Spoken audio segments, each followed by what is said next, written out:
Hello teachers, learners, and parents. Sir Jeff po, at your service. Alam nyo ba na meron tayong website na tinatawag na DepEd Commons? Ang DepEd Commons ay binuo upang gawing accessible ang pagtuturo at pag-aaral dito sa ating bansa gamit lamang ang inyong mga smart devices gaya ng cellphones, tablets, at computers. Dito ay maaari nating ma-access ang iba't ibang learning materials mula sa Department of Education. Meron itong mga interactive materials, electronic self-learning modules, at instructional video lessons mula sa DepEd TV na tiyak na makatutulong sa pag-aaral ng mga mag-aaral galing ka man sa public o private school. Walang problema dahil welcome ang lahat dito. Para ito sa mga guro, magulang at mga mag-aaral mula sa kinder hanggang grade 12, alternative learning system o ALS, at pati na rin ang special education. At huwag kang mag-alala dahil kahit walang load ay maaari mong ma-access ang mga learning materials. Tama! Libre ito. Ang kailangan mo lamang gawin ay i-on ang iyong data at buksan lamang ang iyong browser at i-type ang commons.deped.gov.ph. Alam na ba ng iyong mga kasamahang guro o mag-aral ang tungkol sa DepEd Commons? I-share mo na ang video na ito upang matuto rin sila kung paano gagamitin ang DepEd Commons sa mabilis at napakadaling paraan. Muli, ito po si Sir Jeff at kita-kits po tayo sa DepEd Commons. Paalam!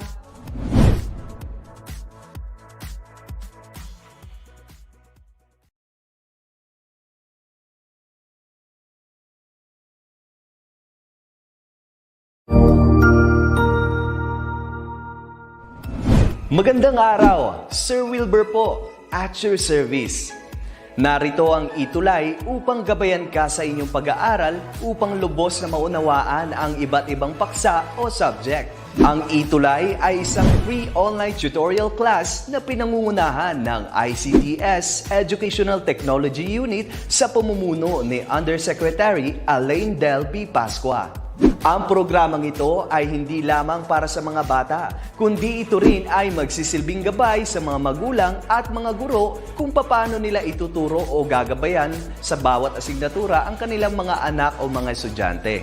Sa kasalukuyan, ang self-learning module mula sa rehiyon ng Calabarzon at kilala sa tawag na Pivot ang ginagamit sa ating ETUlay online class. Kaya ano pang hinihintay ninyo? Ihanda na ang inyong mga ballpen o lapis, papel o kwaderno at samahan kaming itulay ang pagkatuto para sa bawat batang Pilipino.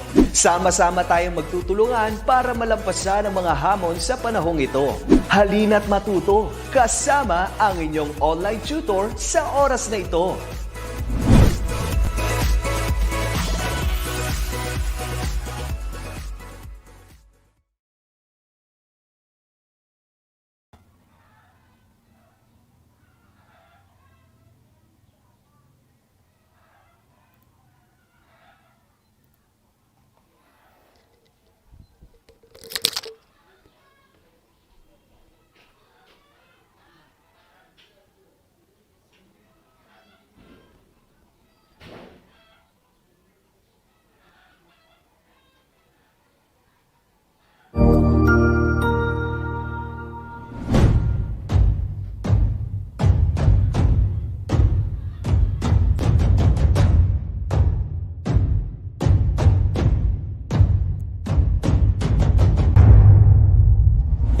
As we face the command of rapid development in technological innovation in the world, the Philippines' preparedness in advancement of its physical facilities, infrastructure, and soft skills are given focus, especially with the empowerment of teachers' capacity and capability, not only in pedagogical aspects of teaching, but the confidence in delivering instruction with the use of information and communications technology.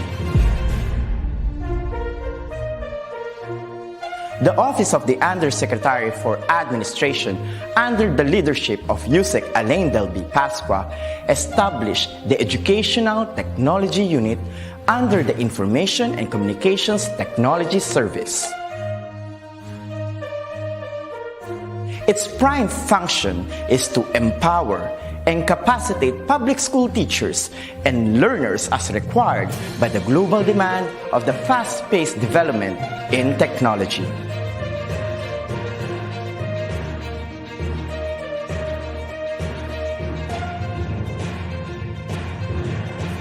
The task of the Educational Technology Unit is to promote and solidify the innovation and digitization projects that will support the requirements of the K-12 curriculum in delivering quality, accessible, relevant, and liberating education for all. It targets different components and facets of skills development which will enable the technological advancement of the infrastructure and infrastructure of DepEd. This is supplemented with empowerment training programs in emerging technologies for public school teachers.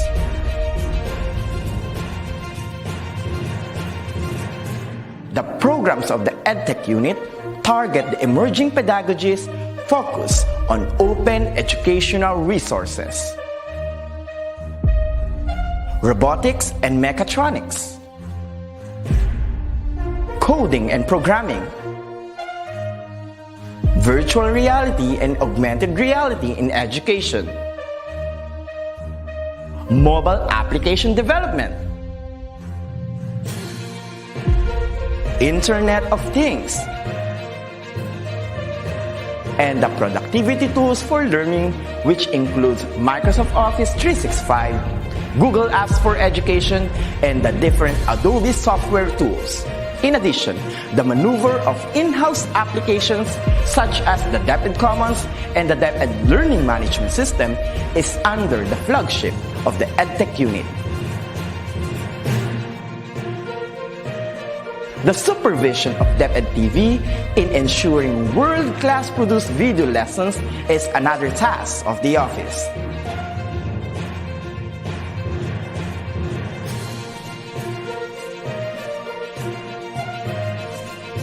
Lastly, the conduct of free online tutorial session, coined with the term ETUlay, is a bridging program to support learners and parents in answering the self-learning modules pioneered with the initiative of the ICTS Edtech unit.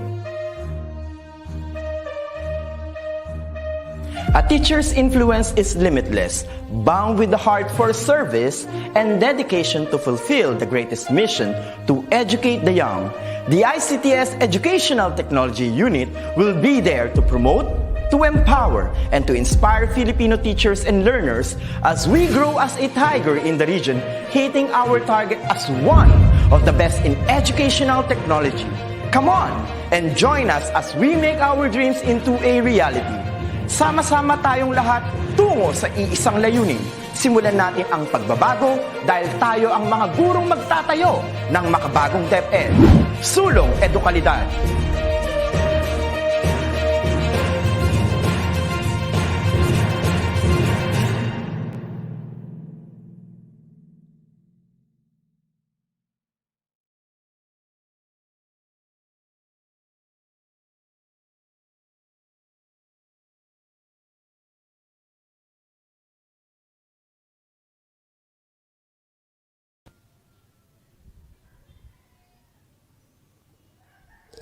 Answering the self-learning module for service and dedication, one of the best in education.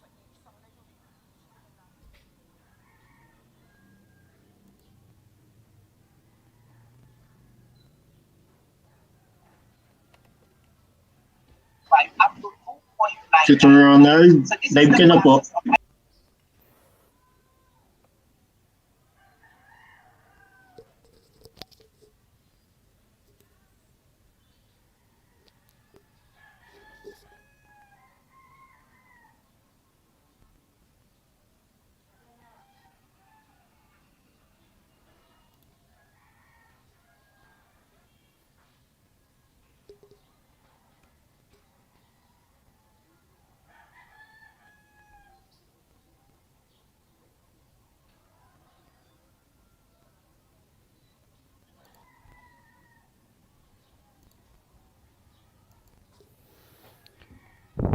Hello, sir.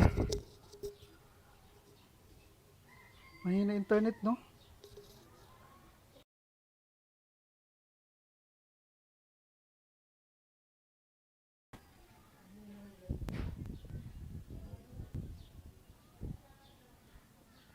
Okay, so ayan po, magandang hapon po sa lahat. Medyo na-late po tayo ngayong araw na ito, ngunit ganun pa man tayo po ay magpapatuloy sa ating talakayan para sa araw na ito ng ETUlay online tutorial para sa practical research 2 ng senior high school. Ako nga po pala si Tutor Ronald, ang magbibigay sa inyo ng dagdag kaalaman tungkol sa ating paksa para sa practical research 2 para sa week 1 ng third quarter. Okay. So, ang ating pong topic sa araw na ito ay ang characteristics, strengths, weaknesses, and kinds of quantitative research. So, gusto ko lamang pong ibigyan ng tuon na ang ating pong practical research 2 ay tungkol na po sa quantitative research. Kung sa practical research 1, ito ay qualitative research. Ngayon po, tayo po ay pag-aaralan po natin ang tungkol sa quantitative research. At karamihan po sa mga estudyante sa senior high school na kumukuha ng practical research 2 ay nasa grade Sir Ronald, 12 na. may isuyo po So, sa inyo pong presentation. Pakishare muli po niyo ang po. ating pong tatalakayin sa araw na ito, sa oras na ito ay tungkol sa characteristics, strengths, weaknesses, and kinds of quantitative research.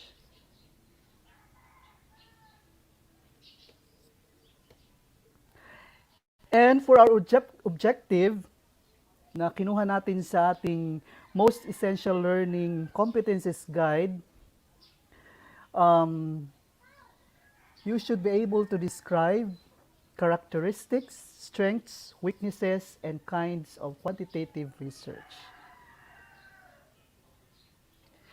So ayan, umpisa na po natin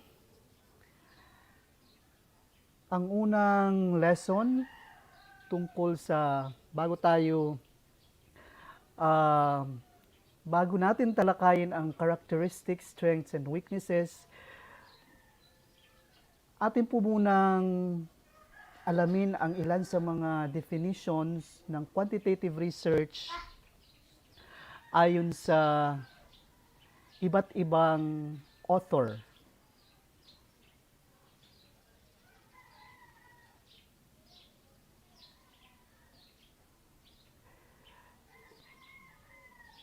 So una, according to Baraceros in 2016, quantitative research is a type of research that makes you focus your mind by means of statistics that involve collection and study of numerical data. So ito po ay isang research, gaya po ng qualitative research, ngunit ito po ay tuon sa numerical data, sa pag-aaral ng numero, ng numerical data na siyang binibigyan ng ina-analyze ng isang researcher, no? Sa pamamagitan ng paggamit ng iba't ibang statistical tools and statistical treatment. So again, numbers po ang kadalasang pinag-aaralan ng researcher ng isang quantitative research. Sorry to interrupt po. Unlike po sa Ronald, qualitative na maliit po ang... Yes, sir. pakishare po yung inyong screen. Nakashare na po. Hindi ka pa po nakashare, sir. Pakiulit po yung pag-share niyo po sa StreamYard.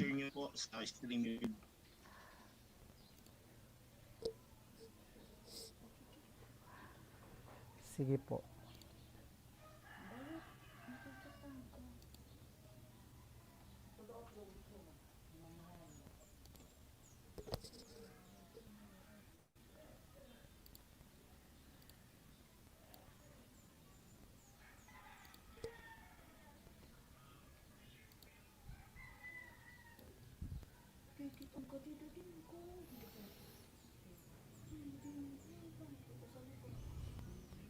Okay na, sir?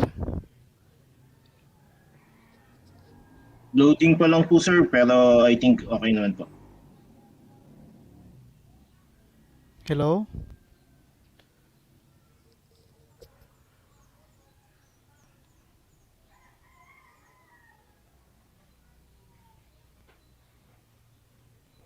Loading po yung inyong screen sir.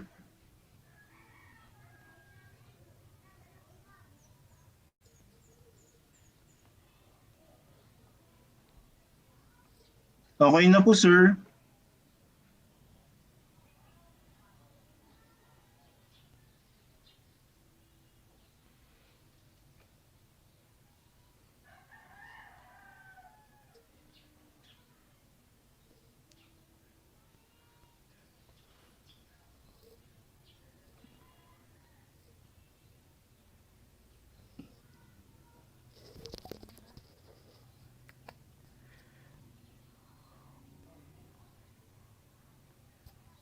Wala pa?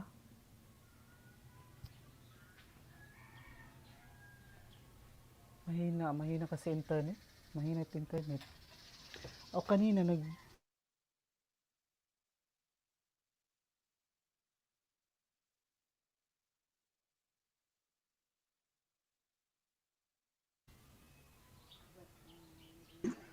Okay na sir, pwede na po kayo magtuloy.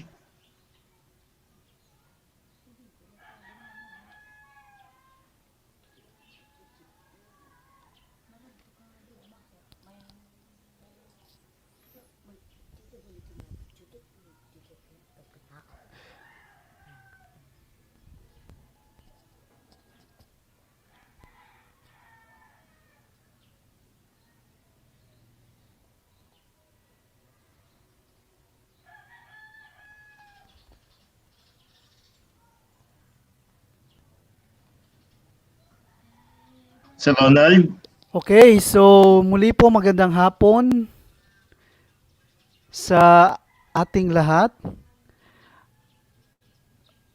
Ito po muli ang inyong tutor para sa araw na ito at sa oras na ito.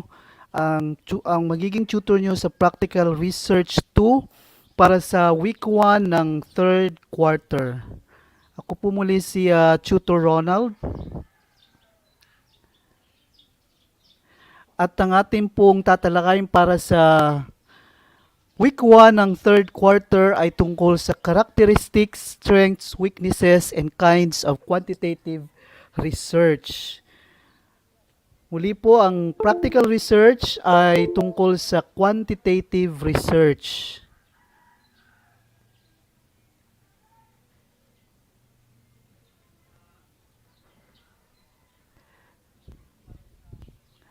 At para sa ating objective, ang ating pong mga estudyante or learners should be able to describe characteristics, strengths, weaknesses, and kinds of quantitative research. Yan po ang ating objective na kinuha sa ating Most Essential Learning Competencies Guide. Okay, before we describe or go to the characteristics and weaknesses, strengths, and kinds of quantitative research, let's first try to find out and discuss some definitions of quantitative research according to some authors. Okay. According to Baraceros in 2016, quantitative research is a type of research that makes you focus your mind by means of statistics that involve collection and study of numerical data. So, ang focus po ng quantitative research ay numerical data, numbers, no? Numbers, collection and study of numerical data. And these numerical data are analyzed by the researcher by means of statistics, no? By means of statistical treatment and tools.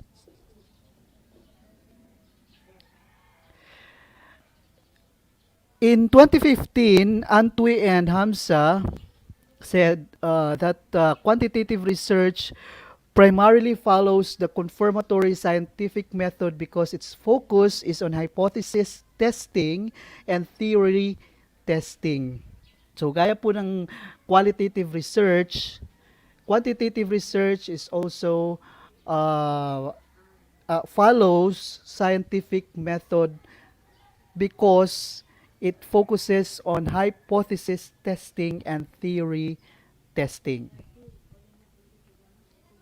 So, tinetest po ang hypothesis sa isang research gaya ng quantitative research, hypothesis and theory. And ayon naman po kay Levy in 2017, quantitative research is characterized by deductive approaches to the research process aimed at proving, disproving, or lending credence to existing theories. So, meron pong deductive approaches or yun nga po, scientific methods na pina-follow ang isang researcher ng quantitative research para i-prove o disprove ang isang teorya. And in addition, quantitative research, according to Levy, values breadth, statistical descriptions, and generalizability. Okay. So, yun lang po ang ilan sa mga definitions ng quantitative research according sa mga authors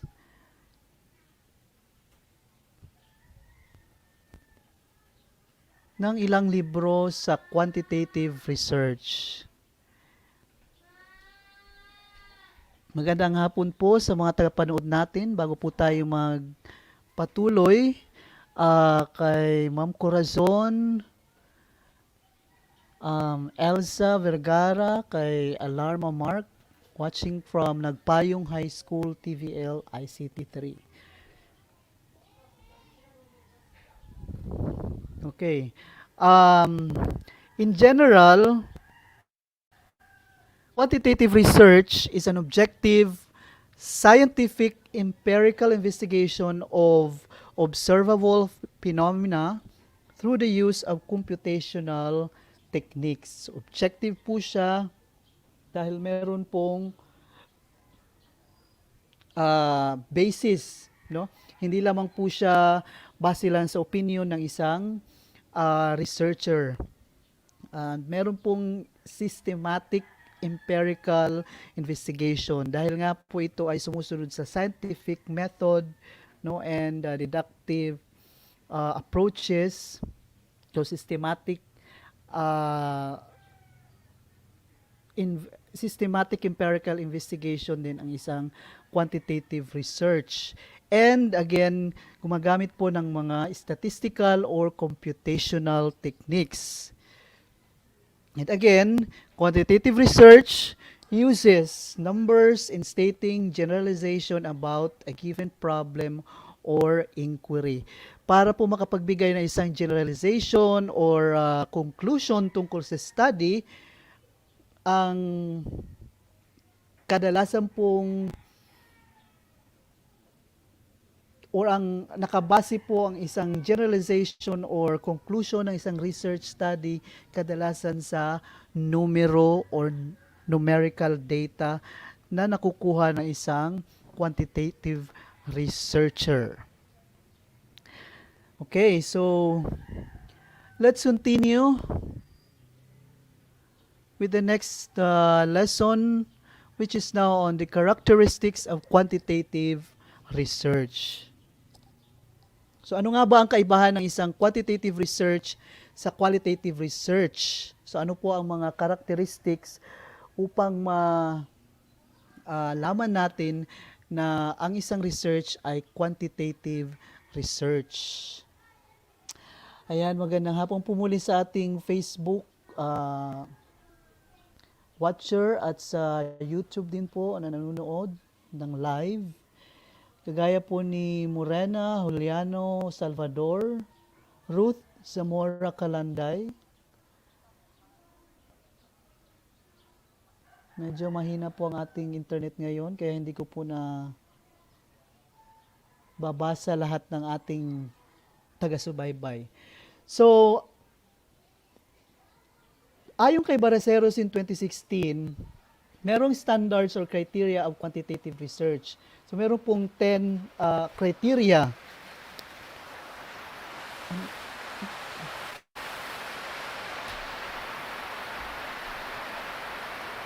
Meron pong 10 standards or criteria. And sa bawat standards or criteria, meron pong characteristic ng quantitative research na itinapat. So, ang first standard ay mental survey of reality. So, quantitative research exists in the physical world, no? So, physical world meaning issues sa lipunan ang binibigyan po ng pansin ng isang quantitative research. Issues sa lipunan, problema sa komunidad, no? So, kung ano po nangyayari sa ating in reality, sa ating mundo or sa ating kapaligiran. Next standard is cause-effect relationship. So for this standard,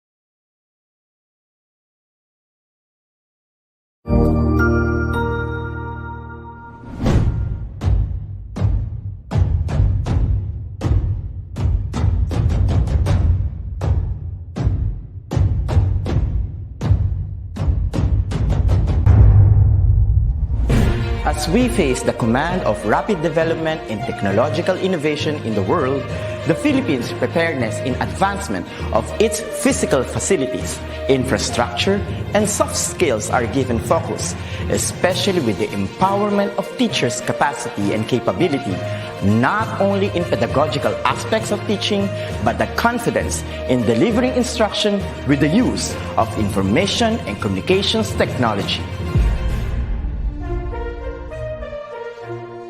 The Office of the Undersecretary for Administration, under the leadership of USEC Alain Delby Pasqua, established the Educational Technology Unit under the Information and Communications Technology Service. Its prime function is to empower and capacitate public school teachers and learners as required by the global demand of the fast-paced development in technology.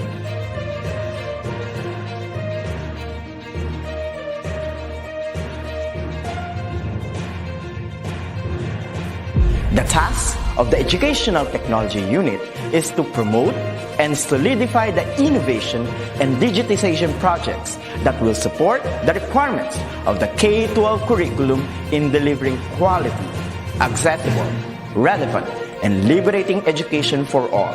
It targets different components and facets of skills development which will enable the technological advancement of the infrastructure of DepEd. This is supplemented with empowerment training programs in emerging technologies for public school teachers.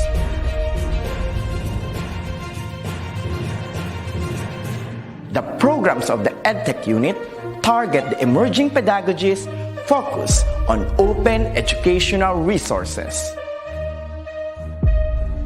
robotics and mechatronics, coding and programming, virtual reality and augmented reality in education, mobile application development, Internet of Things, and the productivity tools for learning, which includes Microsoft Office 365, Google Apps for Education, and the different Adobe software tools. In addition, the maneuver of in-house applications such as the DepEd Commons and the DepEd Learning Management System is under the flagship of the Edtech unit. The supervision of DepEd TV in ensuring world-class produced video lessons is another task of the office.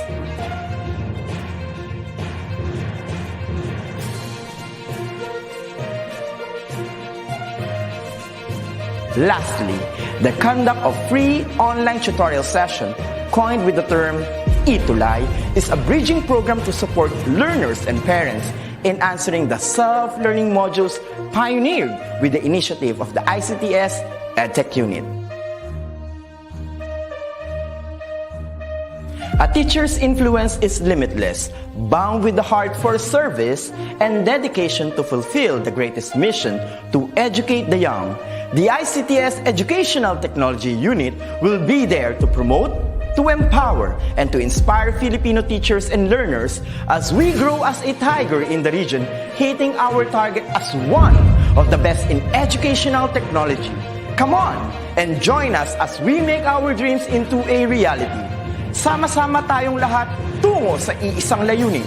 Simulan natin ang pagbabago dahil tayo ang mga gurong magtatayo ng makabagong DepEd. Sulong Edukalidad.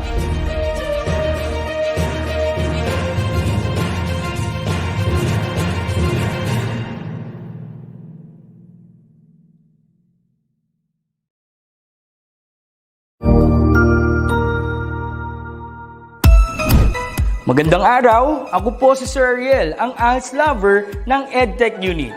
Narito po ako para sa isang napakagandang balita at upang magpaalala na ang kinabukasan ay mas gaganda at uunlad kung ang lahat ay patuloy na mag-aaral. Sa edukasyon sa ating bansa, tiyak na walang maiiwanan sa pag-abot ng mga pangarap. Kaya naman ang Department of Education ICTS Educational Technology Unit at Alternative Learning System Task Force ay nagtutulungan sa pagkakaroon ng ALS Tech Empowerment Program upang maihatid ang excellent quality education sa ating mga ALS learner and teachers. To easily deliver the lessons from the modules and other references, we will provide tablet PC as part of the DepEd Computerization Program to all ALS teachers and orientation on the use of these packages. To deepen the pedagogical use of information and communications and technology in delivering instructions, there are training workshops on the use and curation of open educational resources or OER, Google and Microsoft productivity tools, creation of video lessons using PowerPoint presentations and KineMaster, and on ebook or e-magazine development. To create an avenue for remedial lessons that is open to all learners, teachers, and parents, we will have the ETUlay free online tutorial and mobile ETUlay, where we will visit remote schools to feature the best practices of our ALS teachers and learners. Sa mga out-of-school youth and adult, laging tatandaan na may pag-asa upang makapagpatuloy sa pag-aaral. May ALS para sa inyo. Ang edukasyon ay para sa lahat. Para sa bata, para sa bayan, para sa guro. Sulong Edukalidad.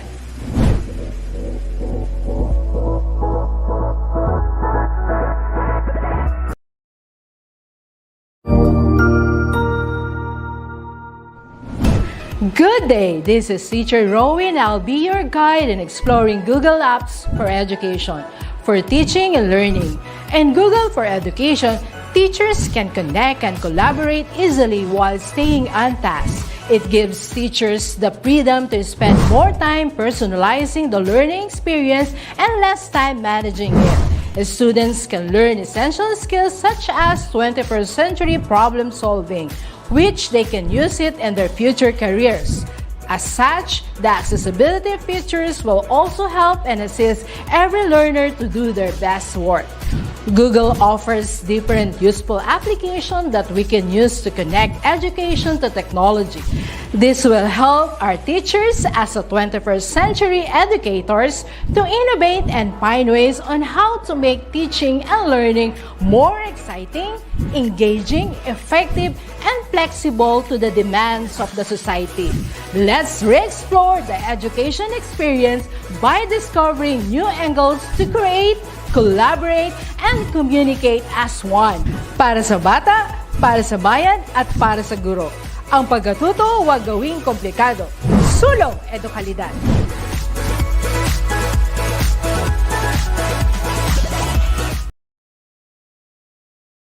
To innovate and find ways on how to make effective and flexible to the demands of the society. Let's re-explore the education experience by discovering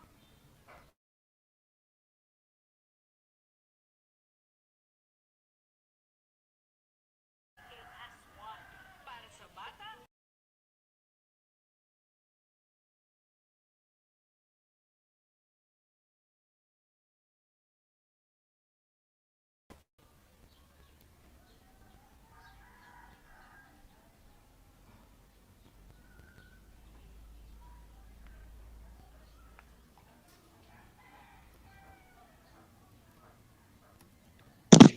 Tutor Ronald, you may continue po.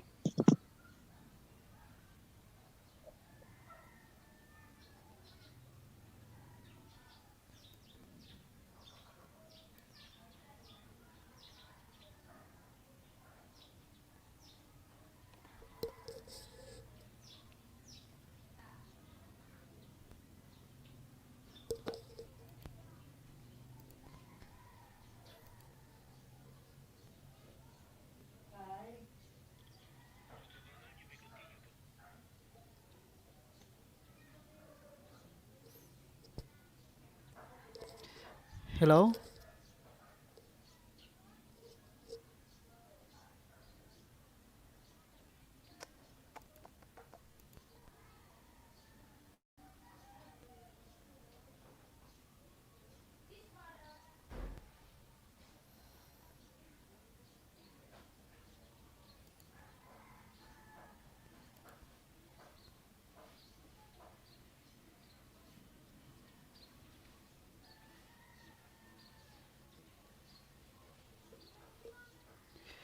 Okay.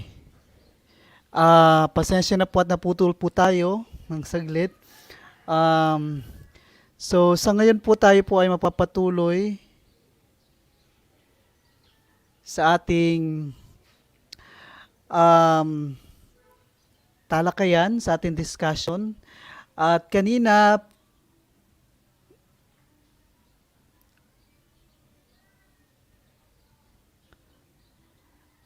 po bago tayo mawala ay akin po binanggit ang mga definition ng quantitative research, no?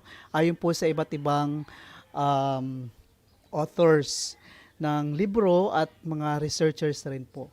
So, nag-umpisa po tayo bago po tayo maputol ng characteristics of quantitative research. At gaya nga po ng sinabi ko kanina, ayon po kay Baraceros in 2016, meron pong standards or criteria of quantitative research. So, binigay po dito sa libro ni Baraceros ang 10 standards or criteria wherein meron naman pong itinapat na characteristics upang ma-meet itong standards or criteria na ito ng quantitative research. So again, first standard is mental survey of reality. Ibig sabihin, ang quantitative research po ay nag-i-exist in the physical world. Or ibig sabihin, ang topic na pinag-aaralan ng isang quantitative researcher ay mga issue sa lipunan um, mga problema sa komunidad or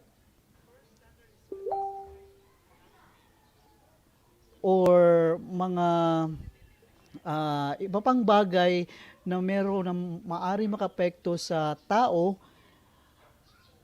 sa ating mundong ginagalawan. So, reality, kung ano man po ang reality sa ating kasalukuyan, no?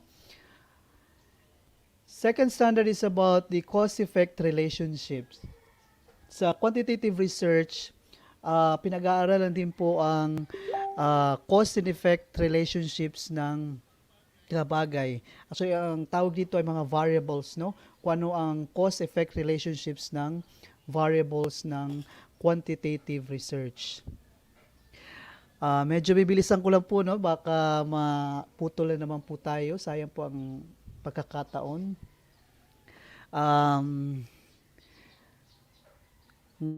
Nangyari medyo mahina talaga ang ating internet, nawawala.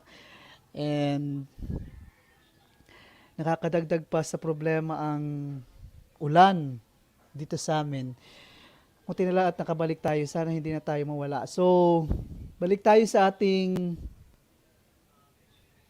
discussion about the characteristics of quantitative research. And the third standard or criteria of quantitative research is on the expression of data, data analysis, and findings. And again, base nga po sa definitions ng research na binigay natin kanina, research, findings, and data analysis are mostly numbers and use statistical treatments or computational techniques. So mga numero ang pinag-aaralan or kadalasang pinag-aaralan at siyang pinagbabasihan ng findings at analysis ng data. So numbers ang data ng isang quantitative research.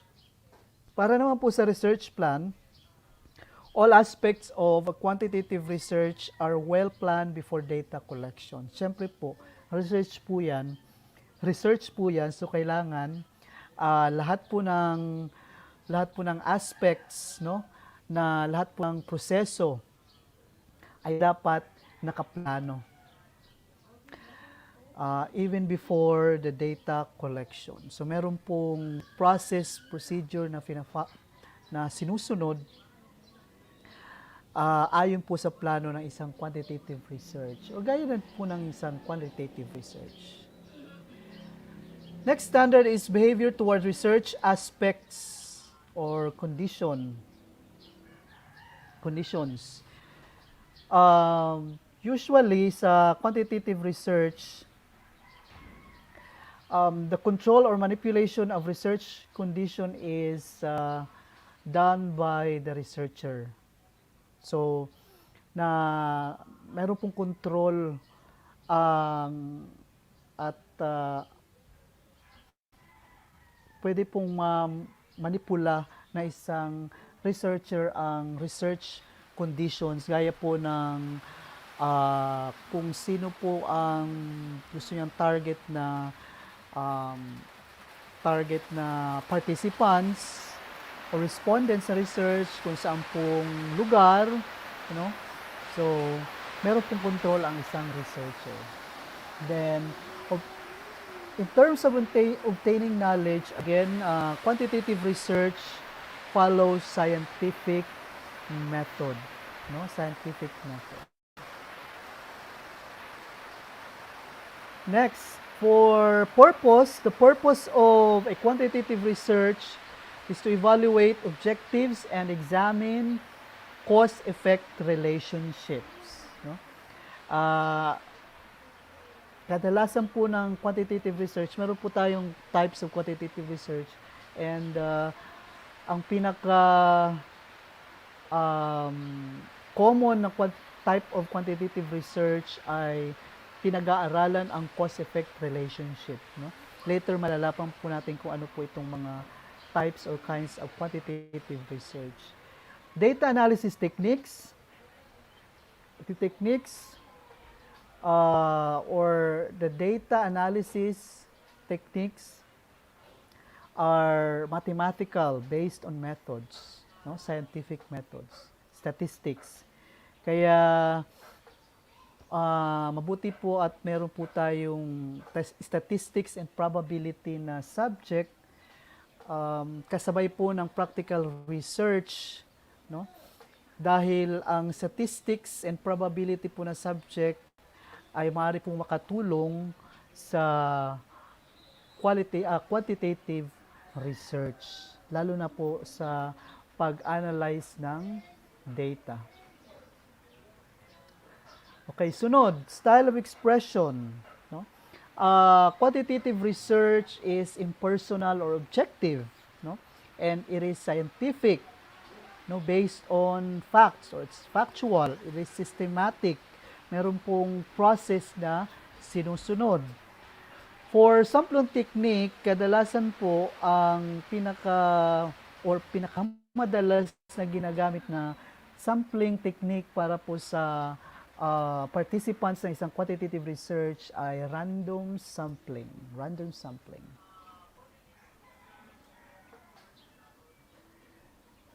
So, yun lang po ilan sa mga characteristics ng quantitative research.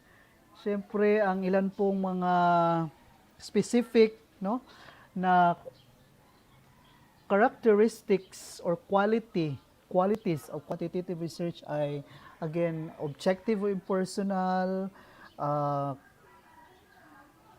meron pong structured research instruments, meron pong numerical data, and in addition po, ang quantitative research ay kailangan po ng isang ng large sample size, no? Unlike po sa qualitative, pwede ka pong pumili ng ilan lamang na mga respondents o participants sa iyong research. Pero sa quantitative research, mas maigi, mas mainam kung marami ang iyong research participants or respondents. So, kailangan po ng large sample size ng isang quantitative research.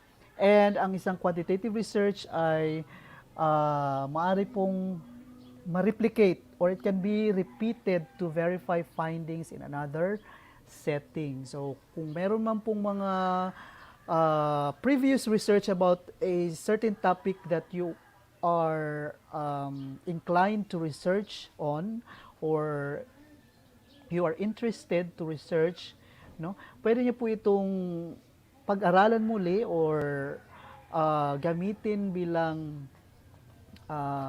pinakabatayan ng iyong research na gagawin. So, similar pero sa ibang setting or ang ilang aspects ay iba naman po, no? And so, lamang pong ilan sa mga characteristics, no, ng quantitative research. Next,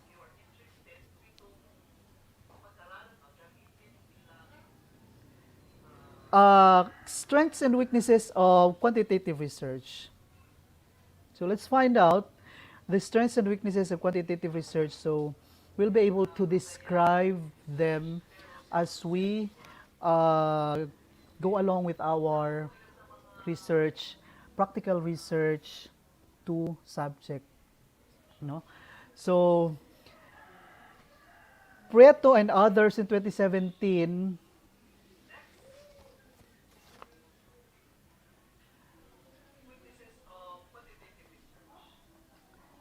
gave the strengths and weaknesses of quantitative research. So according to them, or in their book, one of the strengths of quantitative research is that it has a valid way of concluding results and most reliable design and gives way to a new hypothesis or to disproving it. Valid way of concluding results kasi nga ang results or conclusions no ay dumadaan ang data ano dumadaan sa analysis sa masusing analysis gamit ang statistical methods and statistical techniques.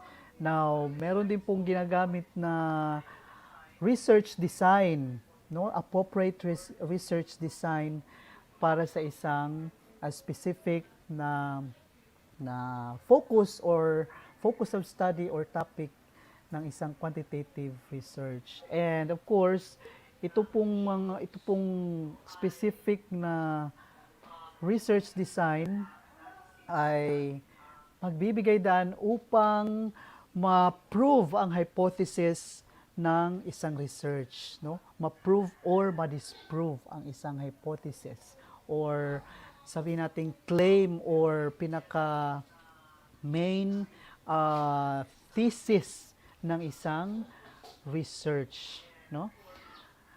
Ang isa naman pong weakness, isa sa mga weakness ng quantitative research according to Prieto at iba pa, it can be time-consuming, costly, and difficult, and also because most researchers are non-mathematicians.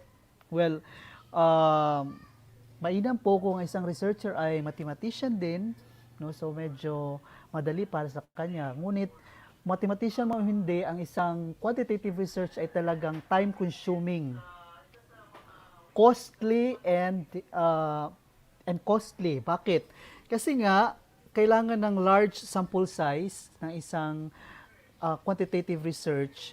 So, nagiging costly siya in a way na kailangan mo ng, for example, mas maraming time, mas maraming resources, like if you use a questionnaire as your research tool to gather data, then kailangan mo mas maraming number of copies of questionnaire. Or kung interview man yan, kailangan, mahabang yung time, no? Na gugugulin para sa interview just to get the data that you need. Okay? Enough data. So, time-consuming siya at magastos. Pero do not be discouraged kasi marami naman pong paraan sa in terms of cost, marami pong paraan para po ito masolusyonan. Kumbaga, kung meron man pong challenge, of course, we'll find a way to solve. Kung meron problema, we will find a way to solve that problem. Okay, next.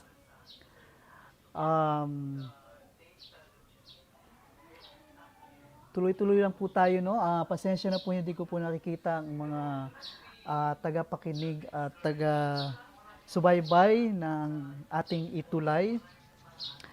Gusto ko po kayong batiin ng magandang hapon.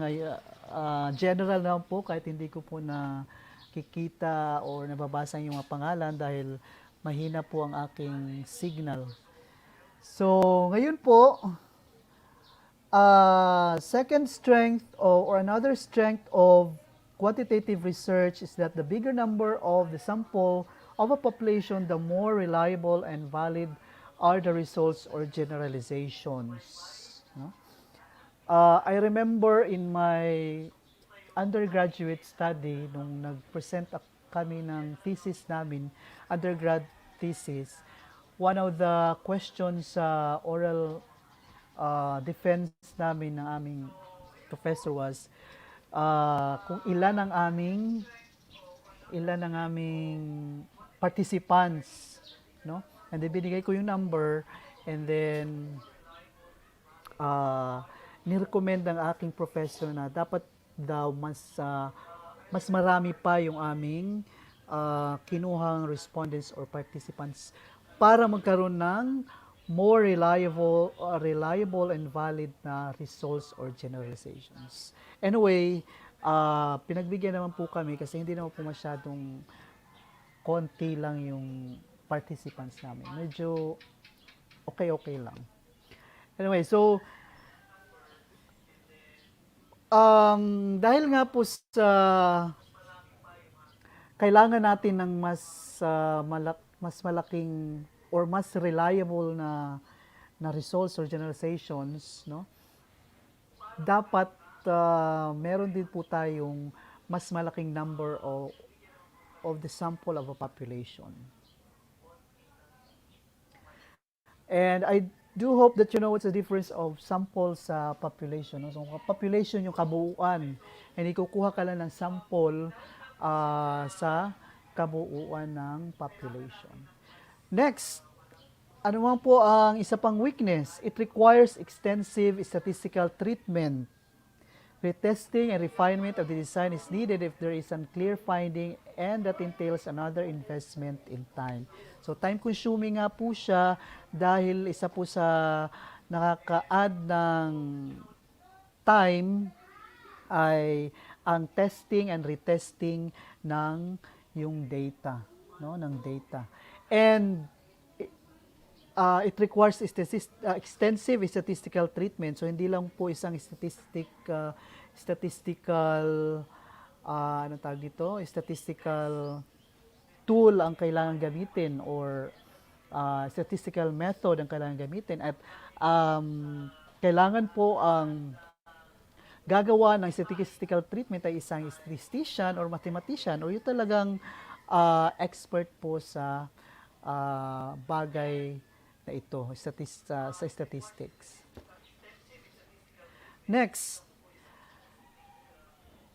experiments in quantitative design filter out external factors, and if properly designed, the results can be seen as real and unbiased. No?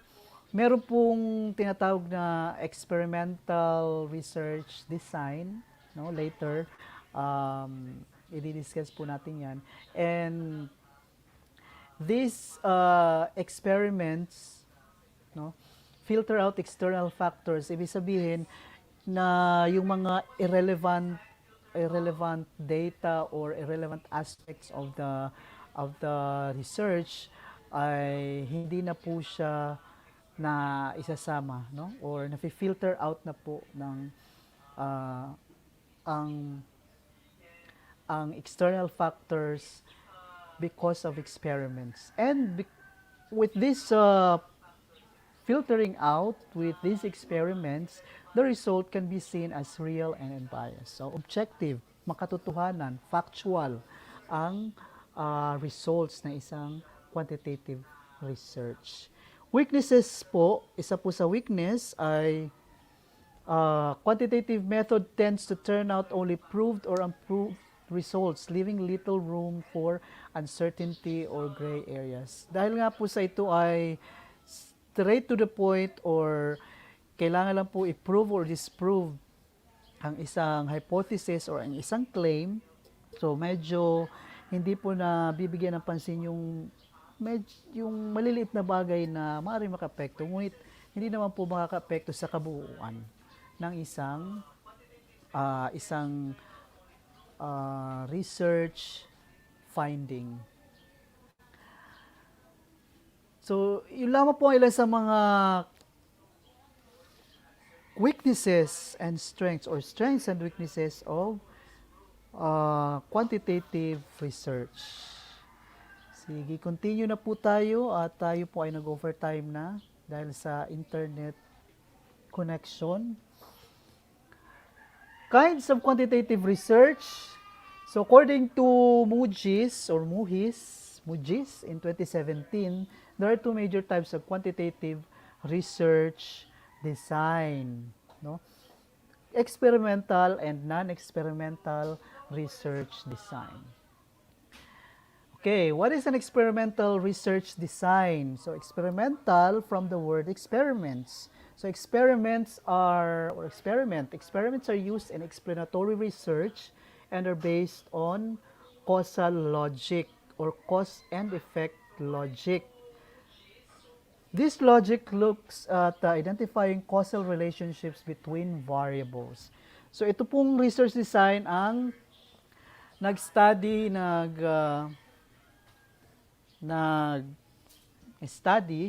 upang malaman ang cause-effect relationships ng variables na isang research. For example, A causes X or A causes X under Y circumstance. So A variable causes X, or A variable causes X under Y circumstances.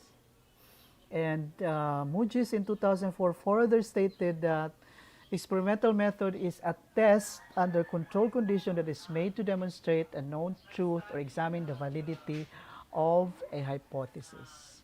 So it's a test under controlled conditions. So controlled po yan ng isang researcher, no? Ang controlled condition ng isang researcher. All right, let's continue. Levy in 2017 categorized experimental research into three: pre-experimental design, true experimental designs, and quasi-experimental design. And let's discuss each of these. So pre-experimental designs are focused on studying a single group that is given the experimental intervention, no? And this group is called experimental group. So ibig sabihin sa pre-experimental design, meron lang pong isang grupo ang binibigyan ng pansin. So parang wala pong tinatawag na controlled group at saka yung untreated group, kumbaga wala pong kino-compare, no? Meron lang pong isang grupo na siyang pinagtutuunan ng pansin sa isang pre-experimental design. Kumbaga example, pre and post test, no? Pre and post test, i-compare yung result ng pre sa post test. So para walang ganong concept sa pre-experimental design. Next, the next category is true experimental design, also called classical experiments. These are based on randomization. Research subjects are randomly assigned to control experimental groups. Because both randomization and control groups are used, true experiments are considered the strongest form of experiments, no? Kaya nga true experimental design. So in here, meron pong, unlike po sa pre-experimental na isa lang po yung group, dito po meron pong control and experimental group. And this uses random sampling, no? The groups, the participants are randomly selected. Okay, randomly selected. And again, this is considered the strongest form of experiments. Next is a quasi-experimental designs, which involve taking advantage of natural settings or groups, and thus subjects are not randomly assigned. Okay. Meron din po itong groups.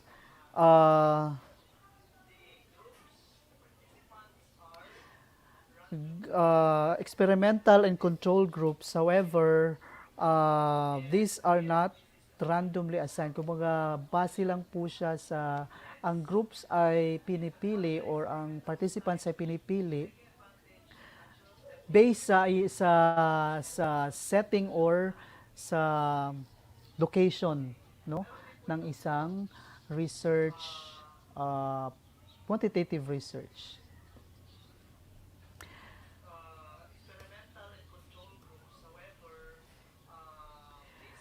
The next major type of quantitative research design is the non-experimental research. So according to Baraceros in 2016, it is a way of finding out the truths about the subject by describing the collected data about such subject and determining the relationships or connections with one another. Unlike experimental research design, non-experimental research cannot establish cause-effect relationships, no? So hindi po binibigyan pansin ng isang non-experimental research ang cause-effect relationships ng variables of research. In addition, Levy in 2017 stated that while validity is still a concern in non-experimental research, the concerns are more about the validity of the measurements rather than the validity of the effects. Kumbaga, ang focus lang po niya ay dun sa kung paano uh, kung paano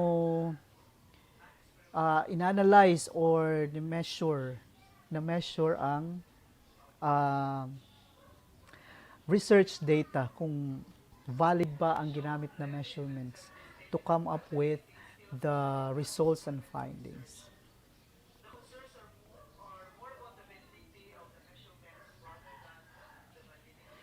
Now, non-experimental research also has different types or kinds.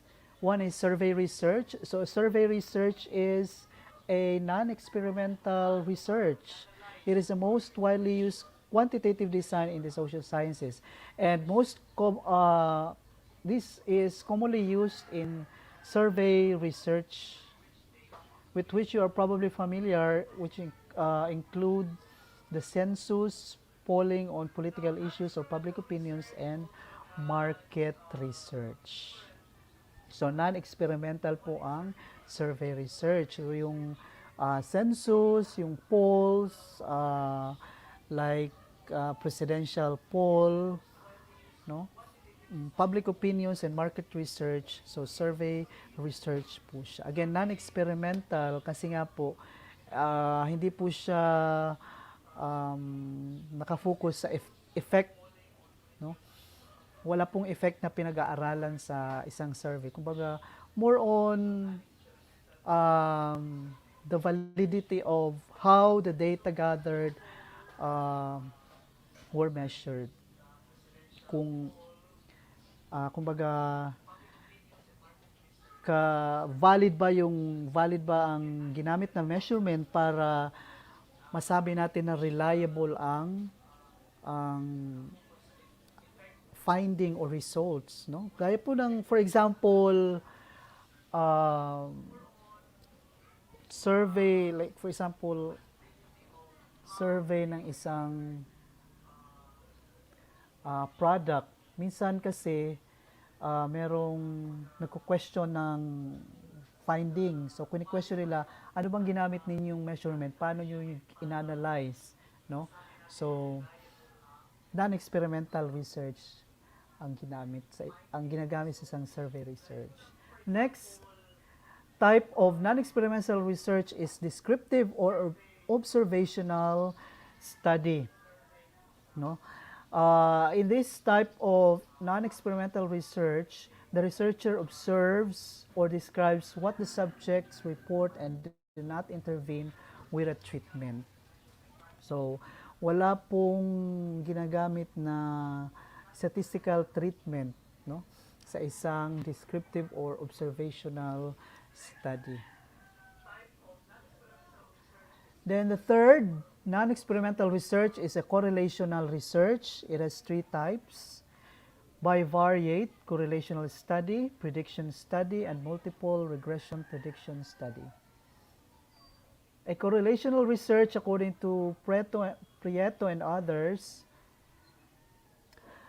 has three types, so one of which is a bivariate correlational study, which obtains scores from two variables from each subject and use them to calculate a correlation coefficient. And when we say correlation, it means variables are selected because they are believed to be related. So bivariate, bi means two, so dalawa ang variable sa isang bivariate correlational study.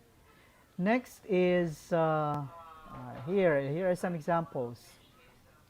Ice cream sales go up, so that's the first variable. If the temperature is high, so there's a positive correlation. Next example, crime in the community increases. Variable 1, as the number of police personnel decreases. So variable 2, so there's a negative correlation. Another example is increased ice cream sales are not correlated to crime increase in the community. So there's no correlation or zero correlation. Kumbaga, hindi sila related. No, yung dalawang variables.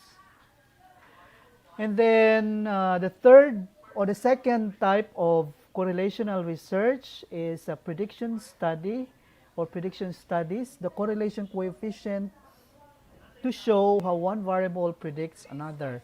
For example, the National Achievement Test or the NAT scores in grade 12 are used to predict student scores in college entrance exam.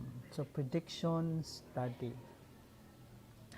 And then the third correlational research is the multiple regression prediction studies. These make it possible to combine the variables that can contribute to the overall prediction in an equation that adds together the predictive of each identified variable. Kumbaga, meron pong ibang predictor o merong ibang variable na posibleng maka-apekto, no? Maka-apekto sa prediction, sa result ng isang prediction study. For example, kanina if we want to predict the college entrance exams of grade 12 students, we will study their scores. However, there's a possible question that GPA lang ba talaga ang sole predictor ng college entrance exam or GPA? So, maaring meron pang ibang good predictor. So, pwede po yung pag-aralan sa isang multiple regression prediction study. Okay? So, yun po ang, again, the experimental and non-experimental research types. Again, these are the two major types of quantitative research. I mean, types of research design of a quantitative research. All right, so let's proceed to some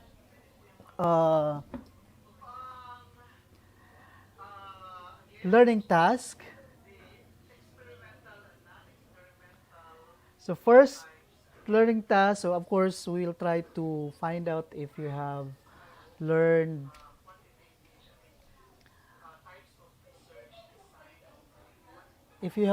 something in our discussion today, kahit na putol-putol at medyo nawala tayo kanina. So, all you have to do is to write yes. So, sa inyong comment, pwede nyo pong i-type in yes if the statement describes the characteristics of a quantitative research, no if not. So, first, quantitative research can be based on replication. That is, replicating previously conducted study with new populations. I hope meron po tayong sumasagot sa ating FB comments. Unfortunately, hindi ko po nakikita yung mga pangalan. Ganun pa man, let's see kung sino po nakakuha ng tama. Ang tamang sagot po ay yes. No? So, yes po, characteristic po yan ng isang quantitative research. Again, quantitative research can be replicated. Next, number.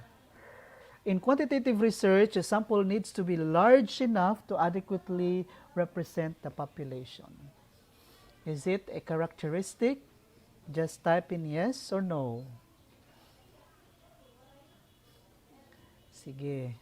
Ang tamang sagot ay yes. Next.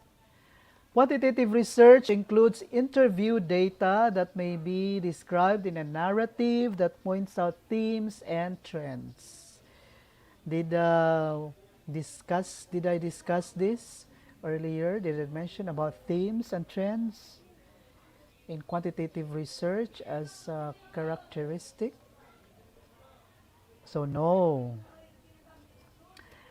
And the last number, quantitative research values the depth of meaning and people's subjective experiences and their meaning-making processes. So the answer is no.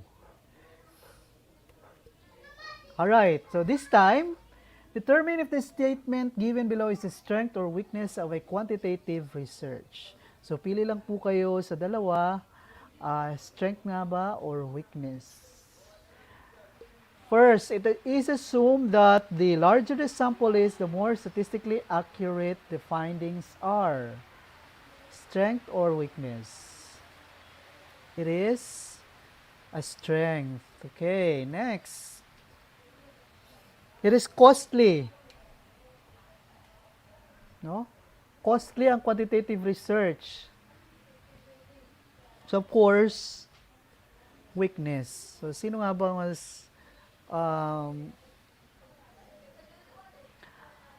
papayag na strength ang magastos? So, weakness po yan.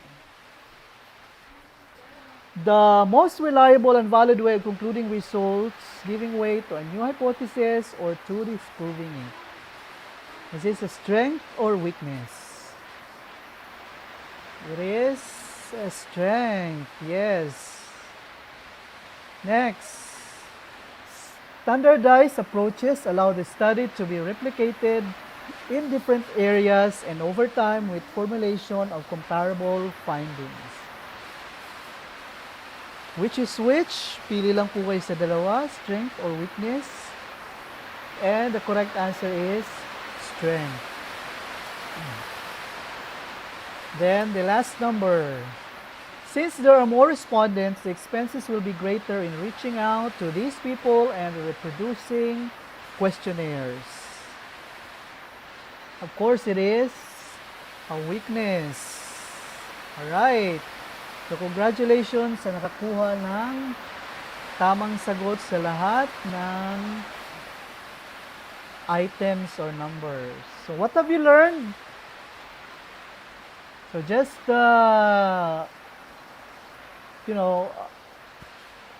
say this with yourself or siguro isulat nyo na lang. So, based on the lesson, mental answer na lang. No? Based on the lesson, I have realized that quantitative research is. So, what is quantitative research as one of your realizations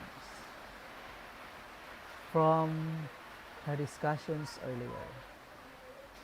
So, yan po. Next, sunod po ay this is what you can do, no, to apply what you have learned. You can do this at home. You can write your answers in your journal, notebook, paper. All right. So what will you do? What can you do? Observe your school. Kung malapit kayo sa inyong school, kung nakapunta kayo ngayon sa inyong school, your community or your home. Identify possible problems that is present in your observation and practice solving the problem by filling in the blank. So, meron po mga blank yan actually after the questions. Make it more numerical in nature using the terms frequencies, number of times, and how often. Excuse me. First question is, what is observation? Ano po ang inyong observation sa inyong community or sa inyong bahay, sa inyong eskwelahan? And then, what is the problem? What's the problem na nakita po ninyo sa inyong community, sa inyong school? And provide 3 possible solutions to solve the problem. What are the possible results of the 3 possible solutions? And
Sigurado ako na marami ka na namang natutuhan sa ating ETUlay tutorial session ngayong araw. Tandaan, ito ay hindi lamang para sa ating mga mag-aaral, kundi pati rin sa ating mga minamahal na guro at mga magulang na kaagapay natin para maituloy ang pagkatuto sa kabila ng nararanasang pandemya. Patuloy ding sumubaybay sa DepEd TV para sa mga araling ginawang video episodes. Mapapanood ito mula Lunes hanggang Sabado, alas 7 ng umaga hanggang alas 7 ng gabi sa inyong mga telebisyon. Abangan sa Lunes mula 1:00 ng tanghali ang iba pang aralin sa ating ETUlay free online tutorial session sa Science. I-like and subscribe at manatiling nakasubaybay sa ating ETUlay tutorial session sa DepEd Edtech Unit FB page at Educational Technology Unit channel sa YouTube at sa DepEd Tayo at DepEd Philippines social media accounts. Paalam!